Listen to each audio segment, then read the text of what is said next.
আসসালামু আলাইকুম। আজকে একটা নতুন রেসিপি নিয়ে আইছি। এটা হলো কি পুরা বাংলাদেশের ফেভারিট একটা কারণে ছানার ডাল বুনা দিয়ে সকালে আমরা রুটি খাই। তো আমি আজকে ছানার ডাল বুনা রান্না করলাম। কিলা রান্না করলাম পুরা রেসিপি আমি যেটা রান্না করলাম ওগুলো শেয়ার করলাম। আপনারা সবাই ওগুলো এখন ট্রাই করে খাইয়া দেখো, খুবই মজা হয়। এখানে আমি 4-5 ঘন্টা আগে ছানার ডাল ভিজাইয়া রাখছি। রাখি এখন ওগুলো বালা করে দইয়া পরিমাণ মতো একটু পানির মধ্যে ছানাগুলারে দিছি। এরপরে কিতা কিতা অ্যাড করাম এগুলো দেখাইলাম আপনারা। এখানে আমি পয়লা 2-3টা তেজপাতা, 2-3 টুকরা লং, গোলমরিচ আর 2-3টা এলাচ দিলাইলাম। এখানে আমি কতক্ষণ কাঁচা পেঁয়াজ দিলাইলাম।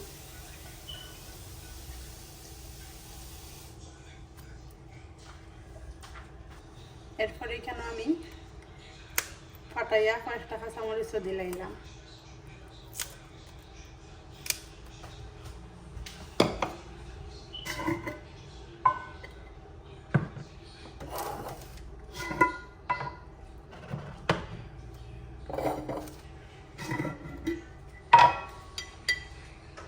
এরপরে আমি কেন একটু লাল মরিচ দিছি,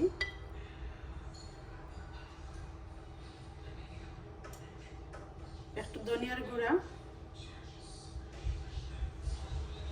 একটু হলুদ,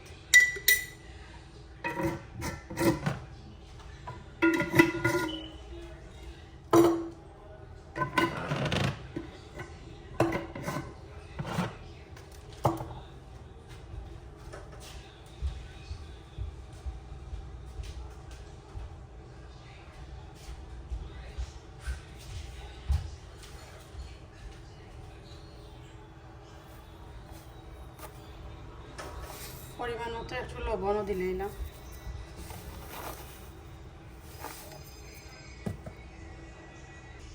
কেন জিরার গুঁড়াটা দিলে খুব বেশি ভালো হয়। আমি এখন জিরার গুঁড়া করা না করে আস্তে একটু জিরা দিলাম।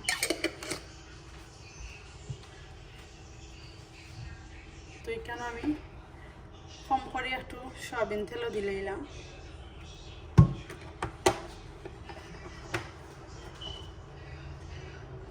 এখানে আমি হামান দিতেছি তোরা রসুন আর আদারে পেস্ট করে নিলাম।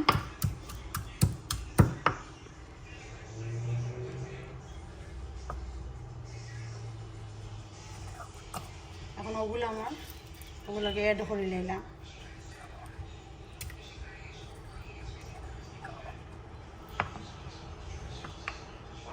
সবগুলা মশলা দেওয়ার পরে এখন আমি ভালো করে ডুলাই নিলাম। ডুলাইয়া চুলার আঁচ এখন মিডিয়ামও দিয়া চুলো অন করে নিলাম।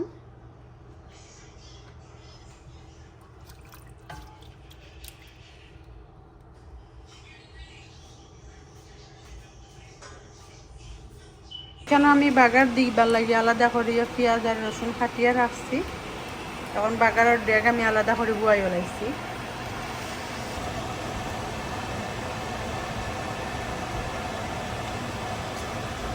এখন এখানে আমি একটু সয়াবিন তেল দিলাম।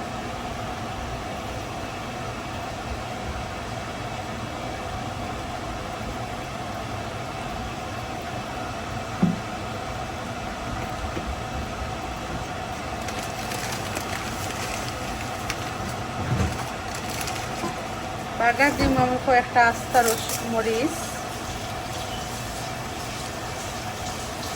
আর একটু জিরা দিয়া।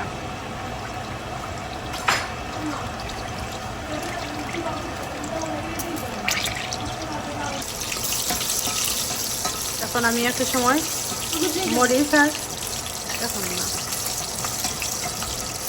আর জিরারে একটু বাজিয়া ফ্লেভারও লাগিয়া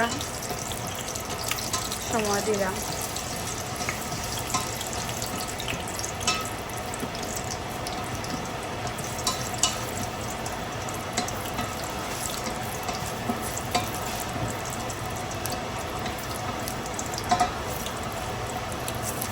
এখন আমি আমার কাটিয়ে রাখা রসুন আর পেঁয়াজ ও বাগারও ছাড়িয়ে দিলাম।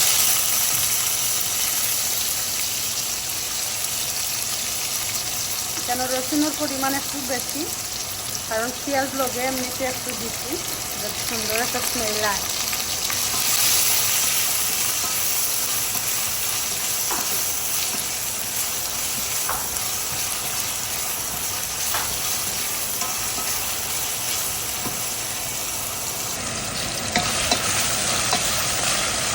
আমি অত সময় পর্যন্ত তুলাইনি, অত সময় আমার রসুন আর পেঁয়াজ বাদামি কালার না হয়েছে। আর পেঁয়াজ রসুন ভাজা হয়ে গেছে।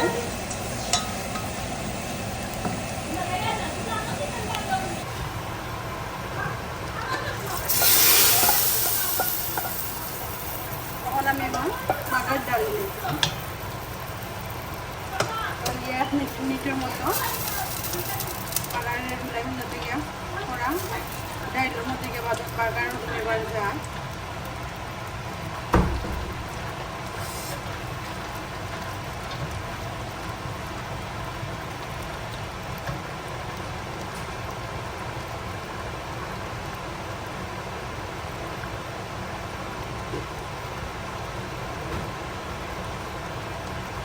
এরপরে নামাইবার আগে আমি ধনিয়া পাতা দিলাম।